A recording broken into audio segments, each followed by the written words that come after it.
છોટાઉદેપુર જિલ્લાના નસવાડી તાલુકાના જસકી ગામમાં ભારે વરસાદને કારણે આવેલા પૂરના પાણી ગામના 50થી વધુ મકાનોમાં ઘૂસી ગયા હતા। પૂરના પાણીથી ઘરવખરી, અનાજ, કપડાં, પથારી સહિતની જીવન જરૂરી વસ્તુઓને ભારે નુકસાન પહોંચ્યું છે।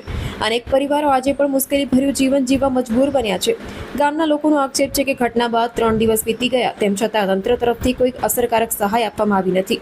માત્ર અધિકારીઓ ગામની મુલાકાત લઈ પરત ફરી ગયા, પરંતુ નુકસાનનું સર્વેક્ષણ કરવા માટેની ટીમો હજી સુધી પહોંચી નથી, જેને કારણે સરકાર તરફથી મળવાપાત્ર સહાયથી ગરીબો જે પરિવારો છે તે વંચિત રહ્યા છે।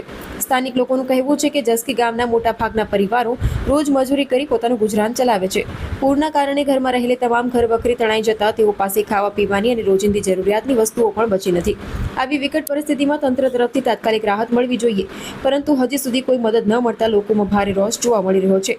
ગ્રામજનોએ ચેતવણી આપી છે કે જો તંત્ર દ્વારા તાત્કાલિક સર્વે કરી યોગ્ય સહાય ચૂકવવામાં નહીં આવે તો આગામી દિવસોમાં વધુ ઉગ્ર આંદોલન કરવામાં આવશે, જેની સંપૂર્ણ જવાબદારી તંત્રની રહેશે।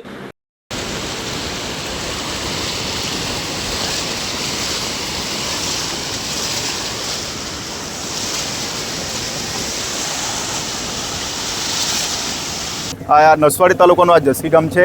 આપણે બધા જાણીએ છીએ, એમ જોયું વરસાદ ગુજરાતભરના વિસ્તારોમાં ખૂબ પડ્યો છે અને આ વિસ્તારમાં પર ભરપૂર પ્રમાણમાં વરસાદ પડેલો હતો અને વરસાદ પડવાના કારણે અને નદી અને કોતરમમાં ખૂબ પૂર આવ્યા અને આ પૂર આવવાના કારણે આ જસકી ગામના લોકોના ઘરોની અંદર પાણી ઘરમાંથી આર પાર નીકળી ગયેલું છે અને ઘણા ખરા એવા આદિવાસી ભાઈઓને નુકસાન થયેલું છે।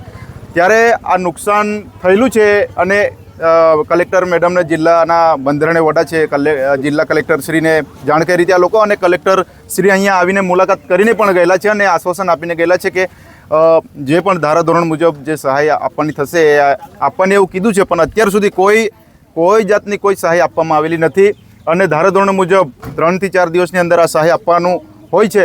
તો અત્યાર સુધી વિલંબ કેમ કરેલો છે એ અહીંયા પ્રશ્નો બધાય છે। એટલે ગામના લોકો માંગ કરી રહેલા છે કે સહાય અમને તાત્કાલિક ધોરણે આપવામાં આવે। હજુ સર્વેની ટીમો નથી આવી? સર્વેની ટીમ હજુ નથી આવી એવું આ લોકો ગ્રામજનોને અમે પૂછેલું છે, ત્યારે એ લોકો કહે છે કે અત્યારે કોઈ સર્વે કરવાવાળી ટીમ પણ નથી આવ્યા એવું આ લોકો ગ્રામજનો કહી રહેલા છે। આવનાર સમયમાં અમે આ જસકી ગામના લોકોને સાથે રાખીને બીજા પણ ગામોની અંદર અહીં તણકલા હોય, પાણીમોડા હોય, નકલપુરા હોય કે પછી ગોયવાટ હોય, આખો પટ્ટામાં ખૂબ નુકસાન થયેલું છે। ત્યારે આ બધા જ લોકોને સાથે રાખીને આવનાર સમયમાં અમને ન્યાય મળે એના માટે અમે જ્યાં પણ સરકારની અંદર રજૂઆત કરવાની થશે ત્યાં રજૂઆત કરીશું અને આ લોકોને યોગ્ય વળતર મળે એવી અમે સરકારશ્રીમાં પણ અમે સરકારશ્રીનો જે ગામ જસકી આ પુલના હિસાબે પાણી ફૂલ આવી ગયું તેના હિસાબે બધા લોકોને તણાઈ ગયું હતું। તે લોકોને જમવાની સામગ્રી હદે કંઈ નથી, એટલે 3 દિવસથી અમારી જાતે જમાડીએ છે બધા ગામ લોકોની સહાયથી અમારી તરફથી ને એમ તેમ, અને બધા જોઈને ગયા છે પણ કંઈ હજુ સરકાર તરફથી હજુ કીટ અમને ગામ લોકોને એમને આપી નથી। જમાડીએ જ છે કે અમારી રીતે જે બને તે રીતે અધિકારીઓ આવીને તપાસ કરીને જતા રહ્યા। સહાય સરકાર તરફથી કોઈ હજુ કીટ કે સહાય આપી નહીં। એ લોકો કહે છે કીટ બનાવી છે એમ કહે છે, પણ ક્યાં બનાવી છે? ગામના માણસો કહે છે કીટો બનાવી છે એ તો ક્યાં? સરકાર તો એમ તો બહુ રૂપિયા ફાળવે છે, ગરીબ લોકોને કંઈ ફાળવતા નહીં। જોઈને તો ગયા છે, હજુ 3 દિવસથી ઘરોમાં ખાવાનું નહીં, કંઈ નહીં, પણ કંઈ સરકાર તરફથી સહાય મળી નહીં। સહાય આપો, સહાય આપો, સહાય આપો, સહાય આપો, સહાય આપો, સહાય આપો, સહાય આપો,